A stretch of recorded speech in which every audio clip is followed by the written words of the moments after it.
अखिल भारत पद्मशाली पुरोहित संगमचे अध्यक्ष पंडित वेणुगोपाल जिल्हा पंतलू यांचे चिरंजीव पंडित श्रीनिवास वेणुगोपाल जिल्हा यांची दक्षिण आफ्रिकेतील लायबेरिया या देशातील मोनोरया शहरातील प्रसिद्ध हिंदू मंदिरात मुख्य अर्चक म्हणून निवड केली आहे। श्री श्रीनिवास जिल्हा पंतलू यांचे पूर्ण वैदिक अध्ययन काशी व रत्नागिरी येथील वैदिक पीठात झाले। एका पद्मशाली पुरोहित बांधवास प्रथमच परदेशात प्रमुख अर्चक होण्याचा मान मिळाला।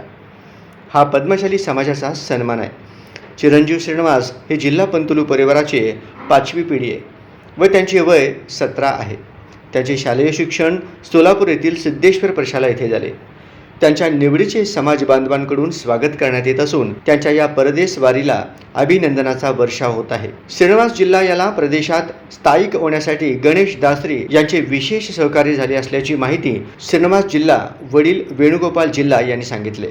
या यशाच्या शिखरापर्यंत पोहोचण्यास मला आजोबाचे आशीर्वाद तसेच माझे वडील वेणुगोपाल, माझी आई अन्नपूर्णा, बहीण वेदांगी यांचे मार्गदर्शन व आशीर्वाद लाभले।